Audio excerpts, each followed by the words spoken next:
Michel, merci d'avoir accepté de témoigner. Donc vous avez perdu votre fils Rudy il y a une dizaine d'années. Est-ce que vous pouvez revenir sur l'histoire et sur ce qui s'est passé exactement? Oui, ben, j'étais à la maison avec... je garde des enfants, hein, je suis assistante maternelle. Et j'étais avec mon dernier fils. Et on a entendu des coups comme des pétards. La table à l'époque était là-bas. Et Et je fais, tiens, c'est bizarre ces bruits. Et mon fils, comme c'était au mois de juillet, il me fait, c'est des pétards. Et j'ai dit, non, c'est des coups de pistolet que j'ai jamais entendus. Pourquoi j'ai dit ça? Et dans l'intervalle, on est venu me chercher. Et mon fils a été tué à 100 mètres de chez moi. Quand vous entendez des coups de feu et que vous vous dites qu'il y a des coups de feu, ben, j'ai dit ça et non, j'ai pas vu que c'était au mois de juillet. Voilà, il y a les pétards, il y a tout ça. Et dans l'entrefaite, ça sonne et c'était des copains de mon fils qui venaient me chercher, de me dire que Rudy était juste blessé, il fallait pas que je m'inquiète. Et en fin de compte, quand je suis arrivée sur les lieux, c'était... Il avait déjà été emmené par les pompiers? Non, il était sur le trottoir en train d'agoniser. Il y avait le SAMU qui était en train d'essayer de le réanimer. Il y avait du sang partout, bien sûr.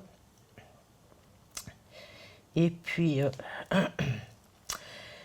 Et j'ai vu quand ils ont mis le drap qu'il était mort. On ne me l'a pas dit, mais bon, quand ils mettent le drap sur le corps, c'est que la personne est morte. Alors, Rudy faisait quoi exactement dans la vie? Il était plombier. Il était plombier. Il était plombier. On avait fêté ses 23 ans 4 jours avant. Et je venais de le voir une demi-heure avant et il m'avait dit je viendrai te voir maman demain.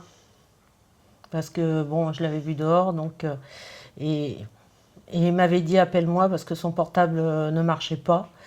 Et j'arrêtais pas en plus en même temps quoi, d'essayer de l'appeler et son portable ne répondait pas.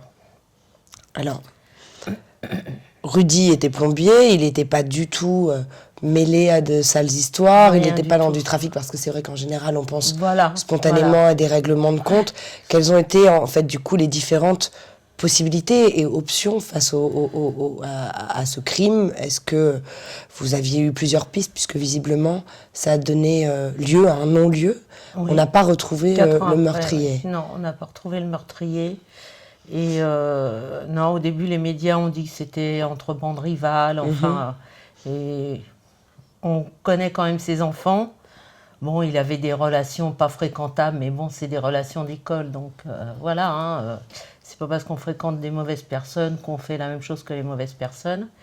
Et en fin de compte, on ne sait pas pourquoi il a été tué. On ne sait pas.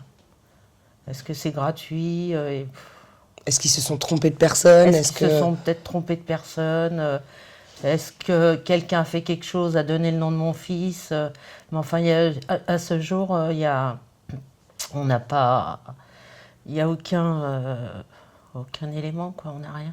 Il y a d'autres solutions que d'en arriver à tuer les gens.